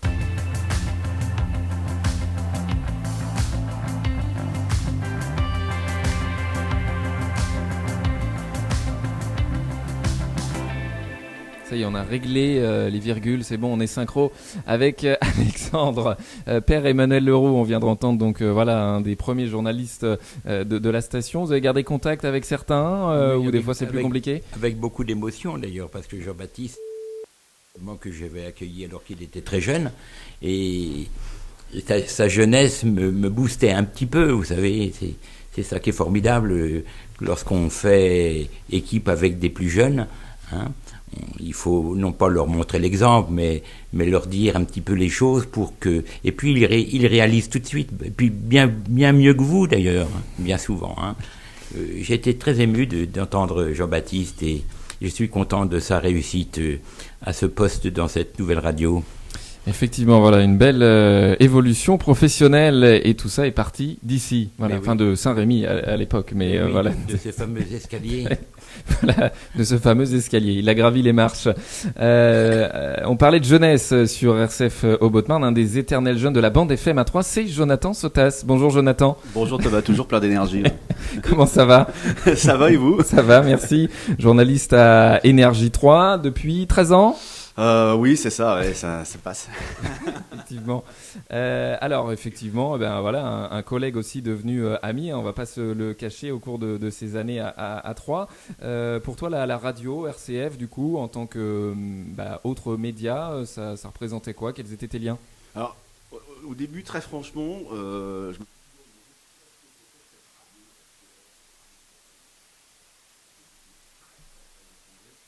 et puis au fil du temps, avec les journalistes, les différents journalistes que j'ai rencontrés sur le terrain, évidemment, vous, toi, on se tutoie parce qu'on va pas faire semblant, toi Thomas, Cécile, Florent, tous les journalistes qui se sont succédés ces dernières années, Ghislain aussi qui a fait un bref passage, mais que je salue évidemment par le biais de ce média. Voilà, ça s'est fait au fil des années. Il y a eu Yannick aussi à la direction de la station, Rémi Herler évidemment. Moi j'ai vu cette radio se transformer surtout depuis 10 ans, devenir moderne dans l'aspect technique, avec la modernisation effectivement des consoles, de toute cette structure que les auditeurs ne voient pas, mais qui change la vie au quotidien pour tous ceux qui y travaillent. Et puis j'ai vu aussi changer la radio dans son aspect social avec toi et avec Rémi Herler. Parce que entre-temps, cette station a multiplié un petit peu toutes les émissions qu'on voit à l'hôpital, dans les campagnes, dans les petits villages. Ce rôle social finalement qu'a la radio à la base, qu'on a peut-être parfois un petit peu perdu de vue avec la commercialisation, avec la généralisation des gauches, alors que c'est un montant. Et toi qui travailles pour un groupe qui permet en partie de financer les radios locales, donc on le disait tout à l'heure avec le FSER, tu as toujours défendu aussi, moi depuis que je te connais, l'importance des radios associatives sur les territoires. Non mais bien sûr, mais nous on est là pour faire de la musique, pour produire des flash infos locaux, une émission locale, musicale. Nous, notre fonds de commerce, avant tout, c'est la publicité. Donc, on fait du business, on s'en cache pas, mais c'est comme ça que ça marche. C'est comme ça que ça fonctionne. On est privé, on n'a pas d'aide de l'État, on n'a pas de subvention, on n'est pas Radio France. Et puis, il y a les radios associatives qui ont besoin d'être aidées, mais qui font aussi des choses que nous, on ne peut pas faire parce qu'on est commercial, parce qu'on a cette course à l'audience que vous pouvez éviter, parce que vous pouvez avoir cette liberté que nous, on n'a pas, cette liberté d'émission, cette liberté de ton que nous, on ne peut pas se permettre parce qu'on est obligé de faire de l'audience. On a cette contrainte. C'est aussi une contrainte parce que c'est une contrainte commerciale. Mais il y a de la place pour tout le monde. On est tous plus ou moins passés par les radios associatives dans les radios commerciales. On a appris notre métier. C'est une formidable école. RCF aujourd'hui, c'est au niveau local, au niveau troyen, au niveau Aubois. C'est une station qui fait le travail que ne fait pas Radio France ici. Radio France, pour rappel, nous payons nos impôts. Elle sert à France Télévisions, elle sert à Radio France. Et Radio France ne fournit pas de programme local aujourd'hui sur le département de l'Aube et sur Troyes. RCF le fait et fait ce travail au quotidien hyper primordial d'information de proximité, par le biais aujourd'hui aussi des réseaux sociaux, le fait de donner la parole aux politiques, au secteur associatif et à la population qui fait des projets. Aujourd'hui, on va pas se mentir, la disparition de RCF, moi je comprends pas. Ici, localement, il y a cette histoire de médias, de radio numérique terrestre qui ne parle pas forcément aux auditeurs. Ça, c'est une chose. Mais sans la RNT, RCFO aurait pu continuer en local, en FM, encore pendant quelques années, le temps de trouver des solutions différentes. Il y a eu des choix qui ont été faits par les réseaux, par les dirigeants de l'association qui n'ont peut-être pas eu trop le choix ces derniers mois, trop repérer un peu le bébé en route. Je trouve ça dommageable pour la communauté catholique, pour les Aubois, pour les personnes qui y travaillent ici, Thomas, Alex, Bertrand, autres que j'oublie. Je trouve ça un petit peu triste. J'espère qu'il y aura d'autres projets de ce style qui vont émerger dans les mois à venir. Et pourquoi pas, puisque la fréquence effectivement va être malheureusement libérée. Jonathan, des souvenirs peut-être avec certains journalistes, des moments marquants, des choses drôles, je sais pas, des anecdotes. Des coupes de champagne peut-être. Toujours avec modération. Décidément, on va me faire une sale réputation après. Non, c'est vrai que des souvenirs particuliers peut-être pas forcément, encore qu'il y a eu des belles soirées notamment de football, puisque souvent les journalistes ici se retrouvent lors des matchs de l'Estac. Je me souviens de la montée de 2015. Les fameuses montées avec des reportages jusqu'au bout de la nuit, que ce soit au stade et en dehors. Et beaucoup d'histoires d'amitié, beaucoup de retrouvailles en dehors et autour du boulot. C'est aussi ça, la radio, c'est un petit monde. On aime partager beaucoup de choses, des choses que finalement on vous partage aussi indirectement au quotidien. Parce que cette expérience-là, cette joie de travailler ensemble, elle se retrouve dans ce qu'on fait nous au quotidien, dans nos différents médias. Mais voilà, c'est beaucoup de choses. L'Aube, c'est un petit département, mais c'est un département avec une richesse incroyable. Et cette richesse, elle est médiatique. On ne se rend pas compte aujourd'hui de la chance qu'on a dans ce département d'avoir différentes radios commerciales, associatives, régionales, d'avoir une chaîne de télévision et d'avoir encore un journal vraiment produit localement. Je dis un journal parce que Libération, c'était clair. C'est plus ou moins la même chose aujourd'hui. Mais voilà, d'avoir cette richesse médiatique avec des gens qui se respectent au quotidien, qui se côtoient lors des conférences de presse, qui se filent un petit coup de main si besoin. Et pour moi, c'est ça, c'est le plaisir de travailler dans ce département, c'est de pouvoir effectivement échanger entre professionnels et le faire au profit de tout le monde aussi, des auditeurs, des lecteurs, des téléspectateurs, quoi. Merci beaucoup pour ton témoignage. Père Emmanuel Leroux, ce genre de témoignage venant d'un journaliste, d'un autre média, ça vous parle, ça vous touche ? Ça me réjouit énormément. Parce que, contrairement, ce n'est pas tout à fait ce que je voulais dire, RCF, c'est pas une radio catho. C'est ce que je pensais au départ. Ben oui. C'est une radio universelle qui est pour tous, même si au cœur, ils appartiennent à une communauté chrétienne. C'est une radio chrétienne, universelle, ouverte sur tous. Et je ne compte pas, parce que je n'aurais peut-être pas assez d'une main, mais il y a plus de gens qui ne sont pas d'église qui sont passés à ce micro que des gens qui sont de l'église, ou pour dire quelque chose de l'évangile, ou je ne sais pas. Parce que la foi qui nous habite, elle est partagée par tout le monde, par tous ces gens-là. Elle s'incarne de manière bien différente, et c'est que redit d'ailleurs le slogan, la joie nous fait vivre. Nous fait vivre, oui. Voilà. Et bon, c'est la joie de croire en la vie, de croire en nous, de croire dans les autres. Et c'est ce qui manque parfois d'ailleurs un petit peu à notre pays. Surtout en ce moment. Merci beaucoup en tout cas Jonathan pour ton témoignage. Merci Thomas. Et à très bientôt. 13h36, on est ensemble jusqu'à 14h. Allez, voilà, on va aller jusqu'à 14h et on se retrouvera tout à l'heure à 18h en direct. Ce qui m'inquiète un peu, c'est que là on va tenir donc 3 heures d'antenne et que j'ai prévu 3 heures pour ce soir, mais que j'ai encore plus d'invités. Donc on n'est pas couché, Alexandre. Voilà, merci Jonathan encore et merci Aurore qui est passé aussi tout à l'heure. 13h36, une petite virgule ?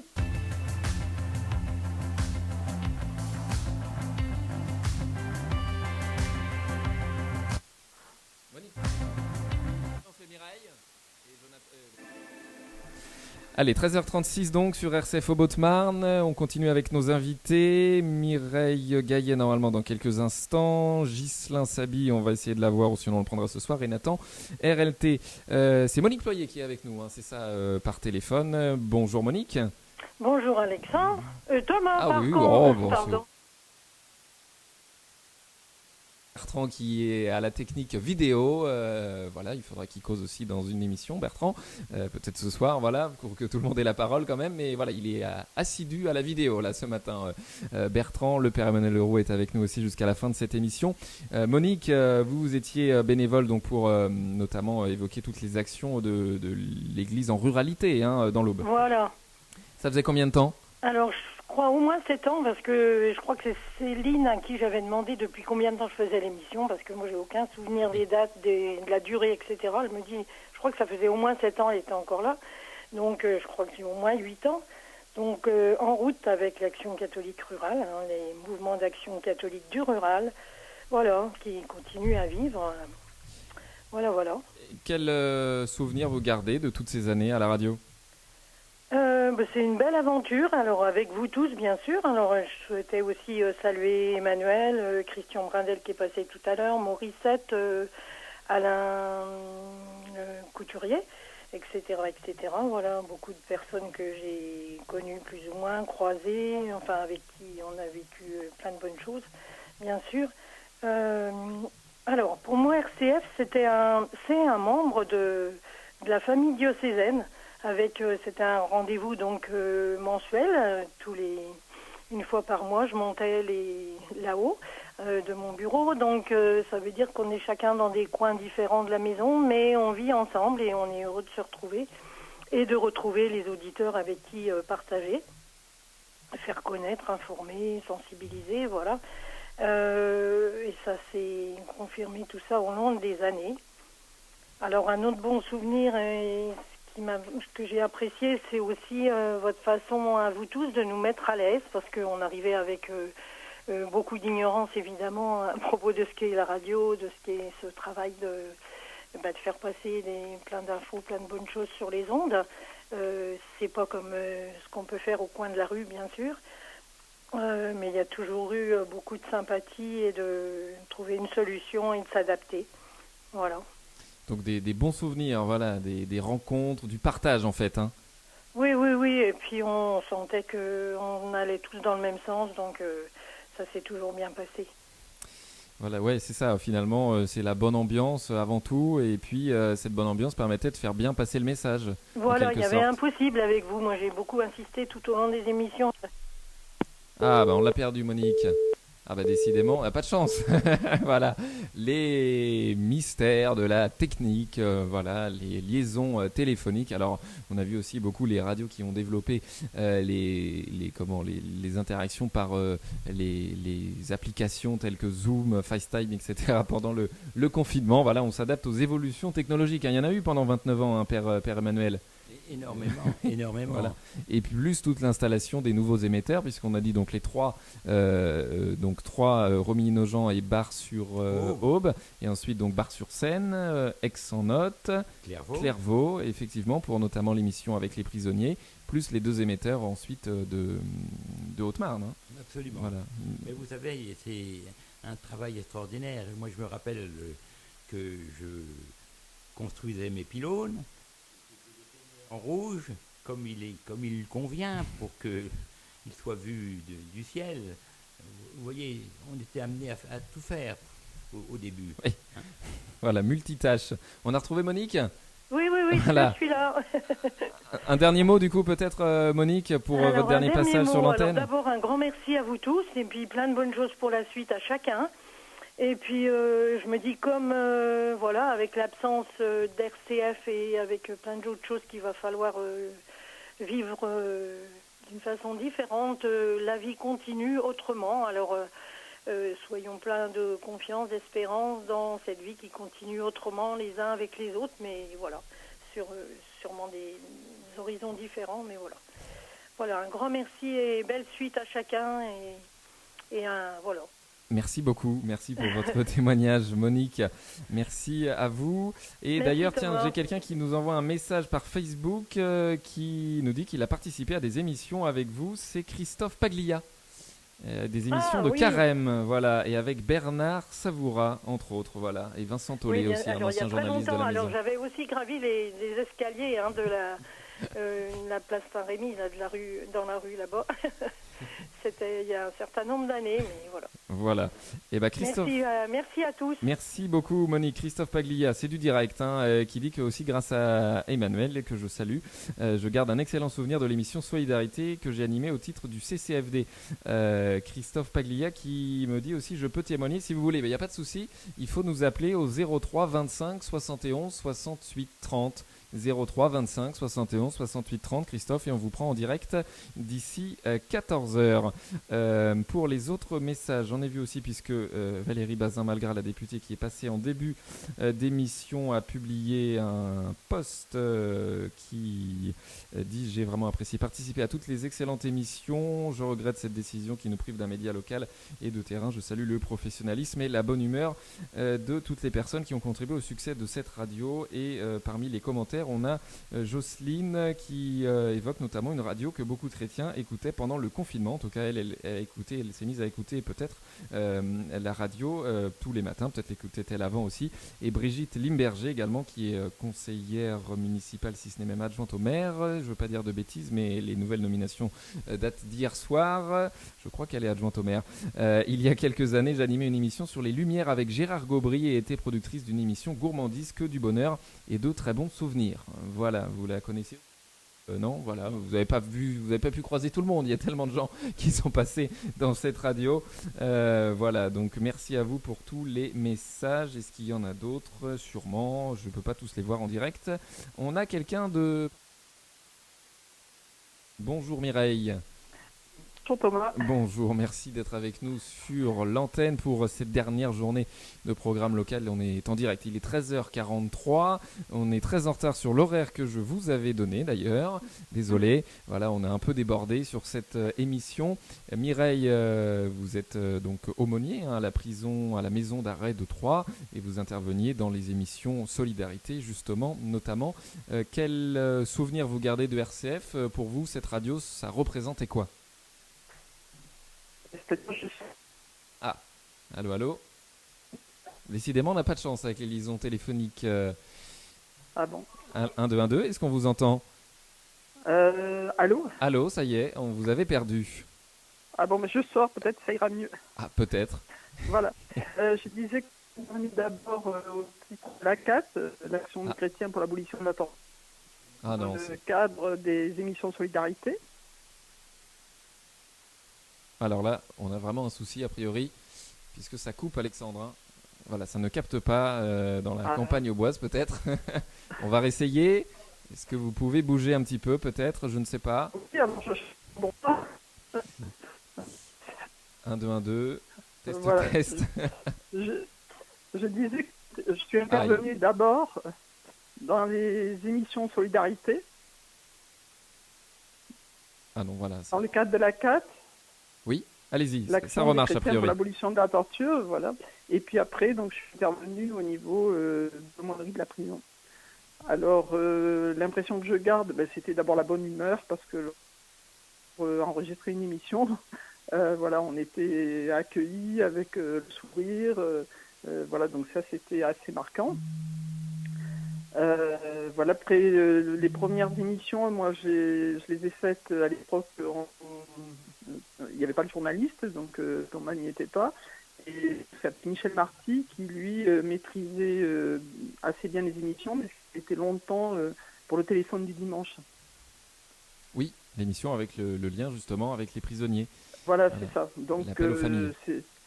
c'est lui qui m'a initié, on va dire, un peu pour participer à des émissions de radio.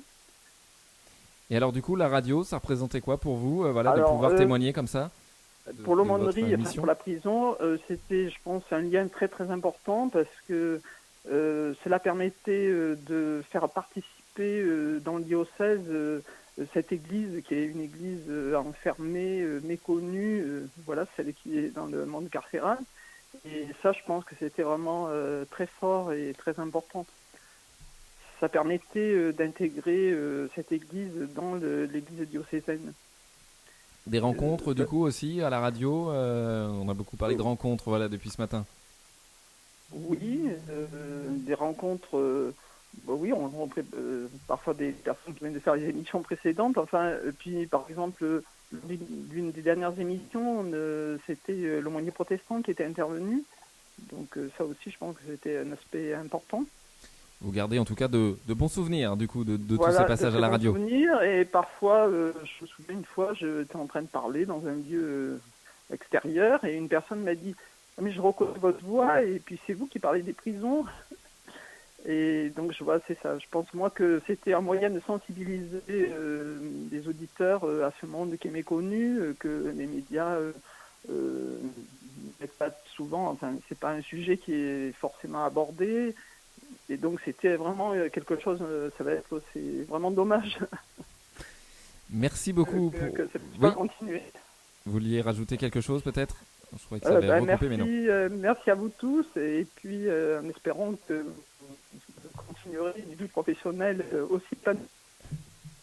Eh bien, merci beaucoup. On va s'arrêter là parce que malheureusement, la liaison téléphonique est un petit peu mauvaise. Merci beaucoup en tout cas à Mireille Gaillet pour son témoignage, donc aumônier à la prison, à la maison d'arrêt de Troyes. Merci beaucoup Mireille. 13h passées de 48 minutes sur RCF au Haute-Marne.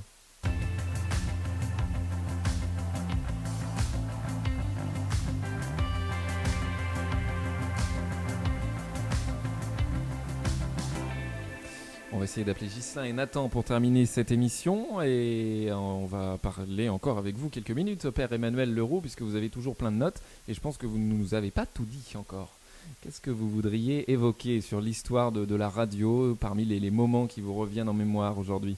Eh bien, peut-être on pourrait évoquer à son départ la dimension provinciale. C'est avec les diocèses de Reims et de Châlons que RCF Aube est né, hein, et c'était un travail d'équipe à ce niveau aussi. Hein. Bien sûr, nous nous retrouvions avec Bernard Gouraud, prêtre de Reims, et le père Alain Alex, prêtre de Châlons, régulièrement, au nom de Chrétien Média. Mais quand la radio a émergé, et nous avions encore des liens plus forts entre nous, et nous échangions souvent sur les choses à faire, les choses à ne pas faire, et bien d'autres soucis comme cela. Alors, on a beaucoup parlé de cet escalier aussi donc depuis le début de cette émission à Saint-Rémy. Comment s'est fait le transfert entre Saint-Rémy et là où nous sommes aujourd'hui à Notre-Dame-en-L'Île? Il fallait un local plus grand, c'est ça Ce n'est pas moi qui pourrais vous en parler, car je suis parti à ce moment-là. Moi, je n'étais pas très favorable pour venir à la maison diocésaine, parce que Place Saint-Rémy, c'était la radio au cœur de la ville. Hein, et puis, on était avec ce magasin qui avait pignon sur rue, et on avait beaucoup de passages, hein, non seulement pour venir à la radio, mais pour que les livres, les journaux et bien d'autres choses pour les aider dans leur travail de communicants, dans leurs médias diocésains ou paroissiaux. Hein. On faisait toutes nos réunions là-bas, dans ce centre diocésain voilà, oui. de l'information et de la communication, le CDIC. Voilà, c'était toujours des termes un peu compliqués parfois. Ben oui. On est avec Ghislain, c'est ça Alexandre? Il est en ligne. Bonjour Ghislain, j'allais dire salut, ouais. Bon, voilà. Bonjour Thomas, bonjour à tous. Ça va? Ça va bien, oui. Et merci d'être avec nous.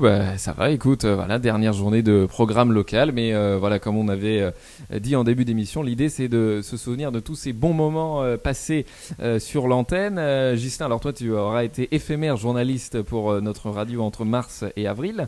Éphémère mais néanmoins efficace, hein, puisqu'au bout du deuxième jour, tu as présenté le journal local pendant que moi je faisais le mariole. Non, je faisais pas le mariole, mais en tout cas je montrais ma tête à la télé pour un débat des municipales. Donc tu as été très vite mis dans le bain, en tout cas de la radio. Et avant, bien sûr, on te connaissait puisqu'on te croisait sur les reportages quand tu étais journaliste à Champagne FM. Du coup, toi, quel souvenir tu vas garder de la radio?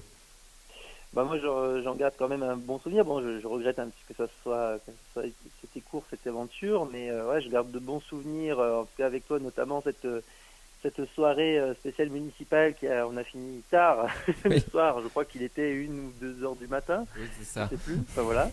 C'était assez enrichissant, on va dire, du point de vue journalistique. C'était une des raisons qui m'avait fait venir ici sur cette radio, qui donnait beaucoup de proximité. Et puis après, je garde de bons souvenirs, la bonne ambiance avec tous les salariés, donc Alexandre de Michel, Bertrand de Godet, Rémi Herler qui est parti au bout d'1 mois. Et puis avec toi, bien sûr, vous, on va dire, je vais vous voyez, Thomas, avec qui je m'entendais déjà assez bien lors des reportages, comme vous l'avez dit tout à l'heure. Et oui, alors ce qu'on peut dire, c'est qu'avant que tu deviennes journaliste chez nous, tu étais déjà passé plein de fois dans les studios. En fait, tu adorais passer nous voir avant pour nous dire bonjour. Je venais faire un petit coucou quand il y avait un reportage qui était pas... Alors, je ramenais pas à chaque fois un petit truc à manger, mais j'aurais dû peut-être le faire un peu plus souvent. Parce que on était toujours bien accueillis à RCF, c'est pour ça on avait toujours le petit café.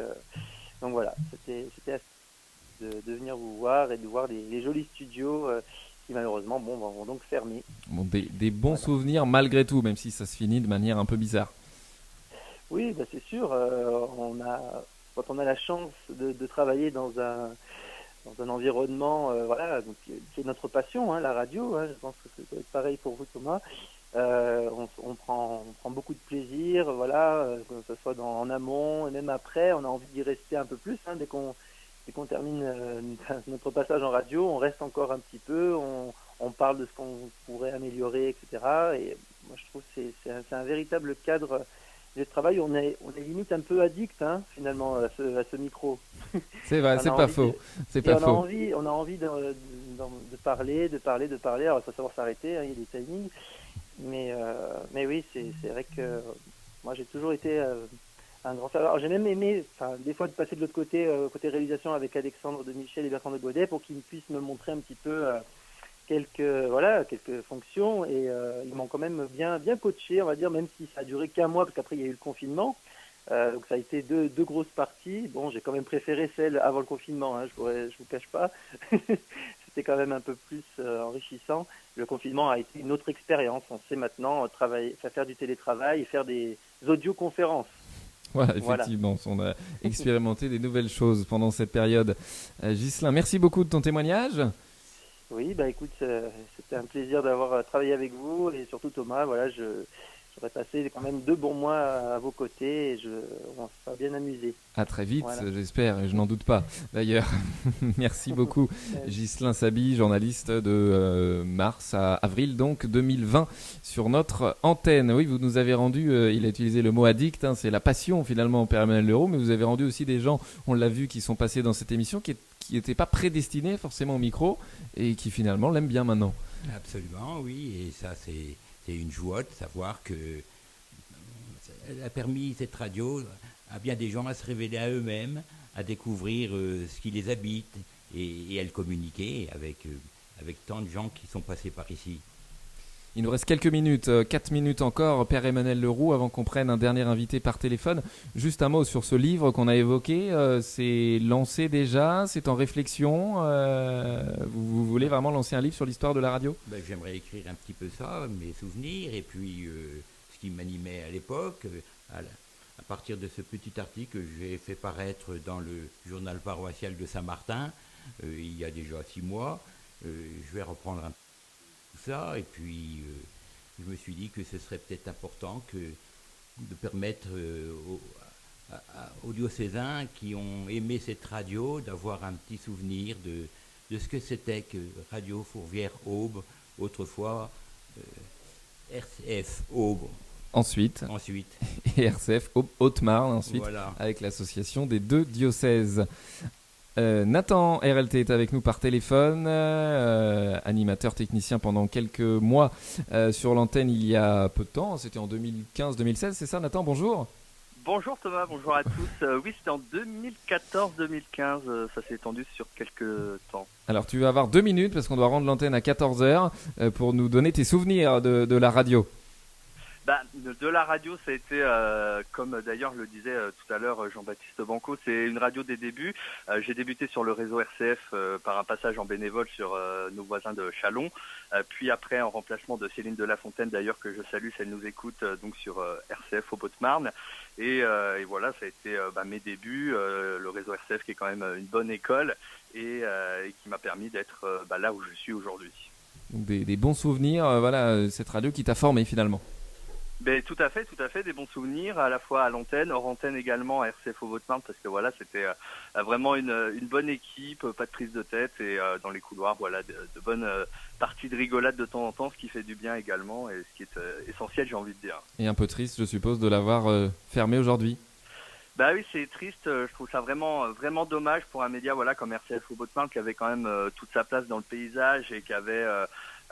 j'ai envie de dire un boulevard devant elle pour faire sa mission, et à la fois la mission d'information locale, la mission également de proximité et la mission chrétienne, et notamment sur la proximité, comme l'avait précisé Jonathan Sotas, avec l'absence de Radio France, notamment de France Bleu, donc pour faire des émissions locales, il y avait quasiment que vous, et c'est ça qui est dommage, avec certains choix qui ont pu ne pas être pris ou autres, par exemple faire des matinales 100% locales qui auraient pu carrément, je pense, cartonner si vous étiez, étant donné que vous auriez été les seuls à le faire, donc voilà, il y a forcément c'est forcément un peu dommage. Après, c'est les radios des débuts, donc c'est sûr que c'est toujours un peu triste quand on les voit fermer, comme le rappelait, il me semble, c'était Jean-Baptiste. C'est vrai que c'est des radios qui nous permettent, qui nous ouvrent les portes et qui permettent de saisir notre chance, ce qui se fait pas dans toutes les radios, donc c'est... Merci beaucoup Nathan, je suis obligé de te couper, désolé pour clôturer cette émission avec le Père Emmanuel Leroux. Quand même, merci beaucoup Nathan en tout cas. Encore un jeune qui a débuté sur la radio, la jeunesse est beaucoup revenue. Père Emmanuel Leroux, je vous laisse... Merci. Ciao, ciao. Pour dire un merci au père André Fauché qui est venu me chercher à Paris. Je me rappelle, j'étais à l'époque étudiant. Il m'a dit, il faut que tu reviennes dans le diocèse, il faut qu'on fasse quelque chose sur les médias. Et qui m'a fait confiance pour ce ministère qui a été quelque chose de formidable pour moi. Voilà, merci Père Fauché. Je suis sûr qu'il m'entend, il est là-haut. Merci beaucoup pour votre témoignage aujourd'hui, Père Emmanuel Leroux, fondateur de RCF Haut-Bottmar, de Radio Fourvière-Aube. Merci beaucoup, je pense que c'est vraiment beaucoup d'émotions pour vous au moment de vous exprimer pour la dernière fois à ce micro. C'est pas tout à fait fini, on se retrouve ce soir à 18h, à partir de 18h jusqu'à pas d'heure. 18h en direct ce soir pour la Der des Der en local sur RCF Haut-Bottmar. Merci à toutes, merci à tous, merci à Alexandre à la technique audio, merci à Bertrand à la technique vidéo, merci beaucoup encore vraiment au Père Emmanuel Leroux et on a hâte d'avoir ce livre sur l'histoire radio. Merci à tous les invités de cette émission et merci à tous ceux qui viendront aussi tout à l'heure. Bon après-midi, à tout à l'heure en direct.